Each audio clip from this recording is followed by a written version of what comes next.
ನಾವೀಗೇನು ಬಾಡಿಗೆಗೆ ಮನೆ ಬಾಡಿಗೆ ಮನೇಲಿ ಇದ್ದೀವಿ. ಸೊ ಆ ಓನರ್ ಬಂದ್ಬಿಟ್ಟು ಮನೆ ಖಾಲಿ ಮಾಡಿ ಅಂತ ಕೂತ್ಕೊಂಡವ್ರೆ. ನನ್ನ ಟೈಮ್ ನೋಡಿ ಯಾವ ಥರ ಖರಾಬಾಗೈತೆ ಅಂತ. ಸೊ ಈ ಥರ ಸಿಚುವೇಶನ್ನು, ಒಂದು ಕಡೆ ಇದು ಒಂದು ಕಡೆ ಅದು. 2 ದಿನದಿಂದ ಬುಕ್ಕಿಂಗ್ ಕ್ಯಾನ್ಸಲ್ ಆಗ್ತಿಲ್ಲ. ನಾನು ತೊಗೊಳ್ಳೋ ಬುಕ್ಕಿಂಗ್ ಎಲ್ಲ ಕ್ಯಾನ್ಸಲ್ ಆಗ್ತಿದೆ. ಏನೋ ಒಂದು ಪ್ಲ್ಯಾನ್ ಮಾಡ್ಕೊಂಡು ಒಂದು ಬುಕ್ಕಿಂಗ್ ಯಾವ್ದಾರು ತೊಗೊಂಡಿರ್ತೀವಿ, ಒಂದು ಅಮೌಂಟು ಬರುತ್ತೆ ಅನ್ನೋ ಒಂದು ಮೈಂಡ್ ಸೆಟ್ ಇಟ್ಕೊಂಡು ಆ ಒಂದು ಬುಕ್ಕಿಂಗ್ ತೊಗೊಂಡಿರ್ತೀವಿ. ಗೈಸ್ ನೋಡಿ 5:27 ಟೈಮು. ಲೊಕೇಶನ್ ಕರೆಕ್ಟಾಗಿ ಬಂದಿದ್ದೀನಿ, ರೀಚ್ ಆಗಿದ್ದೀನಿ ನೋಡಿ. ಇದೇ ಅಪಾರ್ಟ್ಮೆಂಟ್ ಅನ್ಸುತ್ತೆ. ಕರೆಕ್ಟಾಗಿ ಬಂದು ನಿಲ್ಲಿಸ್ತೀನಿ, ಕ್ಯಾನ್ಸಲ್ ಮಾಡ್ತೀನಿ ನೋಡಿ. ಎಂಥ ಕಚಡ ನನ್ನ ಮಕ್ಕಳುಗಳು ಇರ್ತಾರೆ ಅಂತಂದರೆ ಒಂಚೂರು ನಿಯತ್ತು ಮನ್ಸತ್ವನ ಇರತ್ತೆ ಇಲ್ವೋ ಗೊತ್ತಿಲ್ಲ ಇವ್ರಿಗೆ. Hi guys, welcome back. So ಇವತ್ತಿನ ಬ್ಲಾಗ್ನ ಮನೆಯಿಂದ ಶುರು ಮಾಡ್ತಿದ್ದೀನಿ ಗೈಸ್. ಸೊ ಇವತ್ತು ಬಂದ್ಬಿಟ್ಟು ಬುಧವಾರ, ಡೈಲಿ ರೂಟೀನ್ ಬ್ಲಾಗ್ ಆಗಿರುತ್ತೆ ಇದು. ಸೊ ಡ್ಯೂಟಿಗೆ ಹೋಗ್ಬೇಕು. ಹತ್ರ 4 ಕಾಲ ಆಗಿರಬೇಕು ಟೈಮು. ಸೊ ಎದ್ದು ರೆಡಿ ಆಗಿದ್ದೀನಿ.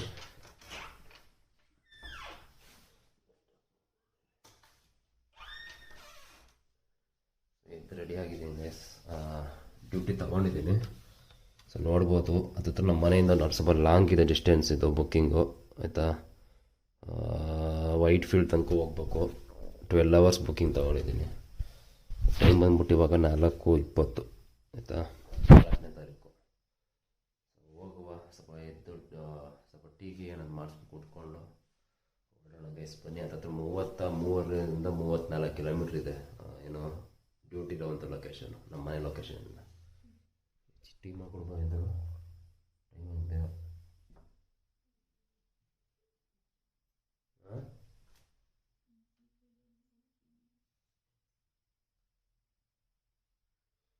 ಇಲ್ಲ ಮಲಕೆ ಬಾಕ್ಲಕ್ಕ ಬಾ, ನಾನು ಹೋಗ್ತೀನಿ ಹಂಗಾರೆ.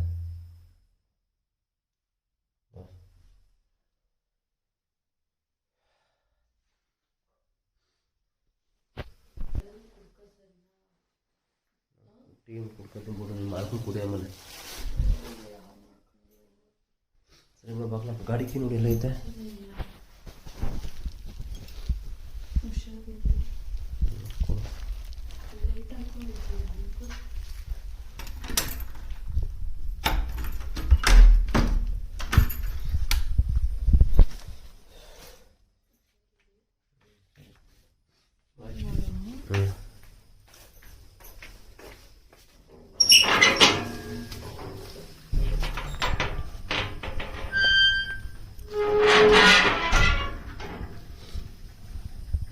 ಹೊರಟಿದ್ದೀನಿ.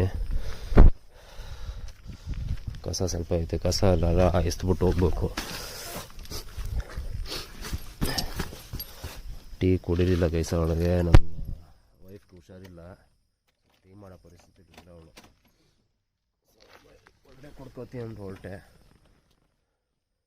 ಬನ್ನಿ ಎಲ್ಲ ಹೋಗ್ತಾ ಕುಡ್ಕೊಳ್ಳೋಣ. ಟೈಮ್ ಬಂದು 4:15 ಕಾಣಿಸ್ತಿರುತ್ತೆ ಗಾಡೀಲಿ. 4:15 ಟೈಮು.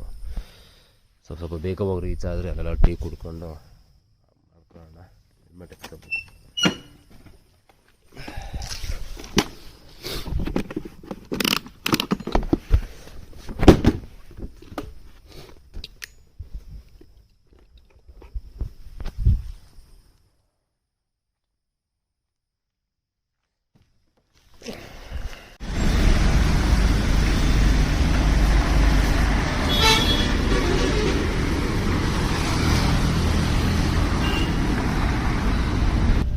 ಗೈಸ್ ನೋಡಿ 5:27 ಟೈಮು. ಲೊಕೇಶನ್ ಕರೆಕ್ಟಾಗಿ ಬಂದಿದ್ದೀನಿ, ರೀಚ್ ಆಗಿದ್ದೀನಿ ನೋಡಿ. ಇದೇ ಅಪಾರ್ಟ್ಮೆಂಟ್ ಅನ್ಸುತ್ತೆ. ಕರೆಕ್ಟಾಗಿ ಬಂದು ನಿಲ್ಲಿಸ್ತೀನಿ, ಕ್ಯಾನ್ಸಲ್ ಮಾಡ್ತೀನಿ ನೋಡಿ. ಎಂಥ ಕಚಡ ನನ್ನ ಮಕ್ಕಳುಗಳು ಇರ್ತಾರೆ ಅಂತಂದರೆ ಒಂಚೂರು ನಿಯತ್ತು ಮನ್ಸತ್ವನ ಇರತ್ತೆ ಇಲ್ವೋ ಗೊತ್ತಿಲ್ಲ ಇವ್ರಿಗೆ.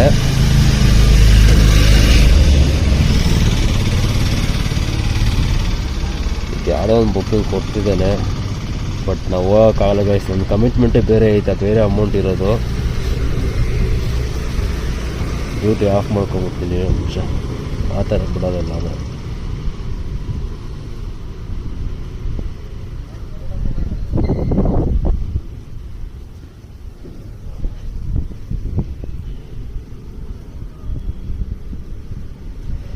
ಆಯಿತಾ ನೋಡಿರಿ, ಹತ್ತತ್ರ 35 ಕಿಲೋಮೀಟ್ರ್ ಬಂದಿದ್ದೀನಿ. ಅರ್ಧ ಗಂಟೆ ಮುಂಚೆ ಬಂದಿದ್ದೀನಿ. ಬುಕ್ಕಿಂಗ್ ಇರೋ ಅರ್ಧ ಗಂಟೆ ಮುಂಚೆನೇ ಬಂದು ರೀಚ್ ಆಗಿದ್ದೀನಿ. ಬಟ್ ಈ ಥರ ಕ್ಯಾನ್ಸಲ್ ಮಾಡ್ತಾರೆ. ಹೊಟ್ಟೆಗೆ ಅನ್ನ ತಿಂತಾರೆ, ಏನು ತಿಂತಾರೋ ಗೊತ್ತಿಲ್ಲ ಅವರು. ಯಾವುದೋ ಒಂದು ಐತೆ, ಬಟ್ ಎಷ್ಟು ಕೊಟ್ಟಿಗೆರೆ ಏನು ಮಾಡೋದು ಗೈಸ್. ನನ್ನ ಟೈಮ್ಗೆ ಅಡ್ಜಸ್ಟ್ ಆಗೋ ಬುಕ್ಕಿಂಗ್ ಯಾವುದೂ ಇಲ್ಲ, ಇದ್ದಿದ್ದು ತೆಗೆದುಕೊಂಡಿದ್ದೆ ಬಟ್ ಕ್ಯಾನ್ಸಲು. ಎಷ್ಟು ದೂರ ಬಂದಿದ್ದೀನಿ ನೋಡಿ ಗೈಸ್, ಕ್ಯಾನ್ಸಲ್ ಮಾಡಿಕ್ಕೋನೆ. ಬೇಜಾರಾಗ್ಬಿಡುತ್ತೆ ಈ ಥರ ಆಗ್ಬಿಟ್ರಂತೂ. ಡ್ರೈವಲ್ಲಿ ಬಂದರೆ ಇದೊಂದು ಹಣೆ ಬರ ಆಯಿತಾ. ಯಾವಾಗ ನಾನು ತುಂಬ ವರ್ಷಗಳಿಂದ ಯಾವಾಗಲಿಂದ ಡ್ರೈವ್ ಮಾಡ್ತಿದ್ದೆ, ಯಾವಾಗ ಡ್ರೈವ್ ಮಾಡ್ತಿದ್ದೆ, ಸೊ ಅವಾಗಲೂ ಹಿಂಗೆ ಕಷ್ಟ ಪಡ್ಕೊಂಡು ನಡ್ಕೊಂಡು ಹೆಂಗೋ ಹೊರಗಡೆ ಎಲ್ಲ ಹೋಗ್ತಿದ್ವಿ. ಬಟ್ ಅಲ್ಲಿ ಹೋದ್ಮೇಲೆ ಕ್ಯಾನ್ಸಲ್ ಮಾಡಿಬಿಡೋರು. ಸೊ ಇವ್ನು ಕೊಡೋ ಕ್ಯಾನ್ಸಲೇಷನ್ ಫೀಸ್ 50 ರೂಪಾಯಿ 100 ರೂಪಾಯಿ ಏನಕ್ಕೂ ಸಾಲಲ್ಲ ಗೈಸ್. ಇದು ಅಷ್ಟು ಅಂದರೆ ನಮಗೆ ಟೈಮ್ ಅಡ್ಜಸ್ಟ್ ಆಗೋವಂಥ ಬುಕ್ಕಿಂಗ್ಸ್ ತೊಗೊಂಡು ಅಲ್ಲಿ ಇರೋಂಥ ಅಮೌಂಟ್ಗೆ ನಮಗೆ ಏನೊಂದು ಕಮಿಟ್ಮೆಂಟ್ಗೆ ಆ ಒಂದು ಅಮೌಂಟು ಓಕೆ ಆಗತ್ತೆ ಅನ್ನೋದು ಒಂದು ರೀಸನಿಂದ ಹೋಗಿರ್ತೀವಿ. ಬಟ್ ಈ ಥರ ಕ್ಯಾನ್ಸಲ್ ಆಗಿಬಿಟ್ರೆ ನೋಡಿ, ಈಗ ನಾನು ಒಂದು 999 ರೂಪಾಯಿ 10 ರೂಪಾಯಿ ಕಡಿಮೆ 1000 ರೂಪಾಯಿಗೆ ಆಯಿತಾ. So 12 hours duty ಎತ್ಕೊಂಡಿದ್ದೆ. 1000 ರೂಪಾಯಿ ನನಗೇನೋ ತುಂಬ ಇಂಪಾರ್ಟೆಂಟ್ ಇತ್ತು ಆಯಿತಾ, ಬೇಕಾಗಿತ್ತು. ಸೊ ಅದಕ್ಕೋಸ್ಕರ ಬೆಳಗ್ಗೆ 6 ಗಂಟೆಯಿಂದ ಸಂಜೆ 6 ಗಂಟೆವರೆಗೂ ಮಾಡಿಕೊಂಡು 1000 ರೂಪಾಯಿ ಆಗುತ್ತೆ ಅಂತ ಅಂದ್ಕೊಂಡು ಪ್ಲ್ಯಾನ್ ಮಾಡಿಕೊಂಡು ತೊಗೊಂಡಿದ್ದು ಬುಕ್ಕಿಂಗು. ಬಟ್ ಅಲ್ಲಿಗೆ ಹೋಗಿ ಕ್ಯಾನ್ಸಲ್ ಆಯಿತು. ಸೊ ಇವಾಗ ನಾನು ಕಮಿಟ್ಮೆಂಟ್ ಏನು 1000 ರೂಪಾಯಿ ಇಟ್ಕೊಂಡಿದ್ದೆ, ಸೊ ಅದು ಕಮಿಟ್ಮೆಂಟ್ ಕ್ಲಿಯರ್ ಆಗಲಿಲ್ಲ. ಒಂದು ಪೆಟ್ರೋಲ್ ಹಾಕ್ಸ್ಕೊಂಡು ಹೋಗಿದ್ದೆ, ಮತ್ತು energy waste, time waste. 33 kilometre ಹೋಗಕ್ಕೆ 33 ಕಿಲೋಮೀಟ್ರ್, ಬರೋದಕ್ಕೆ 33 ಕಿಲೋಮೀಟ್ರು, ಹತ್ತತ್ರ 70 ಕಿಲೋಮೀಟ್ರ್ ಅಂದ್ಕೊಳ್ಳಿ ಆಯಿತಾ. ಸೊ ಈ ಥರ ಆಗ್ಬಿಟ್ಟು ತಲೆನೋವು. ಇದಲ್ಲದೆ ನನಗೆ ಒಂದು ತಲೆನೋವು ಏನಪ್ಪ ಅಂತ ಹೇಳಿದ್ರೆ, ನಾವೀಗೇನು ಬಾಡಿಗೆ ಮನೇಲಿ ಇದ್ದೀವಿ. ಸೊ ಆ ಓನರ್ ಬಂದ್ಬಿಟ್ಟು ಮನೆ ಖಾಲಿ ಮಾಡಿ ಅಂತ ಕೂತ್ಕೊಂಡವ್ರೆ. ಸೊ ಅವ್ರಿಗೆ ಅದೇನು ಬಂದಿದೆ ಏನು ಕತೆ ನಂಗೆ ಗೊತ್ತಿಲ್ಲ. ನನ್ನ ಟೈಮ್ ನೋಡಿ ಯಾವ ಥರ ಖರಾಬಾಗೈತೆ ಅಂತ. ಸೊ ಈ ಥರ ಸಿಚುವೇಶನ್ನು, ಒಂದು ಕಡೆ ಇದು ಒಂದು ಕಡೆ ಅದು ಬಂದರೆ ಪ್ರಾಬ್ಲಮ್ಸ್ಗಳೆಲ್ಲನೂ ಒಂದೇ ಸಲ ಎಲ್ಲನೂ ಒಂದೇ ಸಲ ಪ್ರಾಬ್ಲಮ್ಸ್ಗಳು ಬಂದ್ಬಿಡತ್ತೆ. ಸೊ ಈ ಡ್ರೈವ್ ನಂಬ್ಕೊಂಡು ಆಗಲ್ಲ ಗೈಸ್, ನಂದು ಕಮಿಟ್ಮೆಂಟ್ ಕ್ಲಿಯರ್ ಮಾಡ್ಕೊಳ್ಳೋದಕ್ಕೆ. ಸೊ ನೋಡ್ಬೇಕು. ಸೊ ಗೈಸ್ ಮನೆ ಮೇಲ್ಗಡೆ ಬಂದೆ, ಯಾಕೋ ಸಖತ್ತು ಬೇಜಾರಾಗ್ತೈತೆ. ಏನಕ್ಕೆ ಅಂತ ಗೊತ್ತಿಲ್ಲ ಗೈಸ್ ಆಯಿತಾ. ಸಖತ್ತು ಟೆನ್ಷನ್ ಆಗಿ ನಂಗೆ ಟೆನ್ಷನ್ ಮಾಡ್ಕೊಂಬಿಟ್ರಿ, ಜಾಸ್ತಿ ಯೋಚನೆ ಮಾಡಿದ್ರೆ BP ಲೋ ಆಗೋದು, ಜಾಸ್ತಿ ತಲೆನೋವು ಬಂದ್ಬಿಡೋದು, ಆ ಥರ ಎಲ್ಲ ಆಗ್ಬಿಡುತ್ತೆ. ಸೊ ಬಟ್ ಅದೆಲ್ಲ ಯೋಚನೆ ಮಾಡದೆ ಇರೋಕ್ಕೂ ಆಗ್ತಿಲ್ಲ, ಆ ಥರ ಸಿಚುವೇಶನ್ ಆಗ್ಬಿಟ್ಟಿದೆ ನಂದು ಆಯಿತಾ. ಸೊ ನಿಮಗೆ ನೋಡಿರ್ತೀರ ಸ್ಟಾರ್ಟಿಂಗು, ಬೆಳಗ್ಗೆ ಡ್ಯೂಟಿಗೆ ಹೋಗೋಣ ಅಂತ ಡ್ಯೂಟಿಗೆ ಹೋಗಿದೆ. ಹತ್ರ 2 ದಿನದಿಂದ ಬುಕ್ಕಿಂಗ್ ಕ್ಯಾನ್ಸಲ್ ಆಗ್ತಿಲ್ಲ. ನಾನು ತೊಗೊಳ್ಳೋ ಬುಕ್ಕಿಂಗ್ ಎಲ್ಲ ಕ್ಯಾನ್ಸಲ್ ಆಗ್ತಿದೆ. ಏನೋ ಒಂದು ಪ್ಲ್ಯಾನ್ ಮಾಡ್ಕೊಂಡು ಒಂದು ಬುಕ್ಕಿಂಗ್ ಯಾವ್ದಾರು ತೊಗೊಂಡಿರ್ತೀವಿ, ಒಂದು ಅಮೌಂಟು ಬರುತ್ತೆ ಅನ್ನೋ ಒಂದು ಮೈಂಡ್ ಸೆಟ್ ಇಟ್ಕೊಂಡು ಆ ಒಂದು ಬುಕ್ಕಿಂಗ್ ತೊಗೊಂಡಿರ್ತೀವಿ. ಬಟ್ ಆ ಒಂದು ಬುಕ್ಕಿಂಗು ಅಲ್ಲಿ ಹೋದ್ಮೇಲೆ ಲೊಕೇಶನ್ಗೆ ಹೋಗಿ ಅಷ್ಟು ದೂರ ನಾವು ಹೋದ್ಮೇಲೆ ಕ್ಯಾನ್ಸಲ್ ಆಗ್ಬಿಟ್ಟು ನಿಜವಾಗ್ಲೂ ಬೇಜಾರಾಗ್ಬಿಡುತ್ತೆ ಆಯಿತಾ. ಇರಿ ಗೈಸ್, ಮನೆದು ಫ್ಲೈಟ್ ಹೋಗುತ್ತೆ, ಸೌಂಡ್ ಹೆವಿ ಸೌಂಡ್ ನೋಡಿ ಆಯಿತಾ. ಸೊ ಆ ಥರ ಆದಾಗ ತುಂಬ ಬೇಜಾರಾಗ್ಬಿಡುತ್ತೆ. ಮನೆಗೆ ಬಂದರೆ ಅದನ್ನು ಕೇಳಿ ನನ್ನ ವೈಫ್ಗೂ ಅವ್ರಿಗೂ ಬೇಜಾರು. ಸೊ ಏನಕ್ಕೆ ಈ ಥರ ಆಗ್ತಿದೆ, ನಿಯತ್ತಾಗಿ ನಿಜವಾಗ್ಲೂ ಗೈಸ್ ಈಗಿನ ಕಾಲದಲ್ಲಿ ನಿಯತ್ತಾಗಿರ್ತೀವಿ, ಒಳ್ಳೆ ದಾರಿ ನಡೀತೀವಿ, ಯಾರಿಗೂ ಮೋಸ ಮಾಡಬಾರ್ದು ಅಂತ ಬದುಕ್ತೀವಿ ಅಂತಂದರೆ ಅದು ನಿಜವಾಗ್ಲೂ ಅದು ಈಗಿನ ಕಾಲದಲ್ಲಿ ಅದೆಲ್ಲ ನಡೆಯಲ್ಲ ಆಯಿತಾ. ಈಗಿನ ಕಾಲದಲ್ಲಿ ಮೋಸ ಮಾಡೋರಿಗೆ, ನಿಯತ್ತು ತಿಳಿದೇ ಇರೋರಿಗೇ ಬೆಲೆ ಜಾಸ್ತಿ ಆಯಿತಾ. ನನಗೆ ಅನುಭವ ಆಗಿರುತ್ತೆ. ಈ ಒಂದು ವಿಡಿಯೋನ ಯಾರು ನೋಡ್ತಾ ನಿಮಗೂ ಕೂಡ ಅನುಭವ ಆಗಿರುತ್ತೆ ಆಯಿತಾ. ಸೊ ಯಾರ್ಯಾರು ಅನುಭವ ಆಗಿದ್ರೆ ಕಮೆಂಟ್ ಮಾಡಿ ಆಯಿತಾ. ಚೇಂಜ್ ಮಾಡಬೇಕು ಅಂತ ಹೇಳಿದೆ, ನಮ್ಮ ಓನರು ಇದಕ್ಕೆ ಒಂದು ಚೇಂಜ್ ಮಾಡು ಅಂತ ಹೇಳ್ತಿದ್ದಾರೆ. ಸಡನ್ನಾಗಿ ಚೇಂಜ್ ಮಾಡು ಅಂತ ಹೇಳ್ಬಿಟ್ಟು ಒಂದು ಡೇಟ್ ಕೊಟ್ಬಿಟ್ಟು 10ನೇ ತಾರೀಕು ಒಳಗೆ ಚೇಂಜ್ ಮಾಡು ಅಂತ ಹೇಳಿದ್ದಾರೆ. ಸೊ ಇವತ್ತು ತಾರೀಕು ಬಂದ್ಬಿಟ್ಟು ಹತ್ತತ್ರ 4ನೇ ತಾರೀಕು ಇವತ್ತು. ಸೊ ಇನ್ನೊಂದು 6 ದಿನ ಟೈಮ್ ಇದೆ. ಸೊ ಓಕೆನಾ.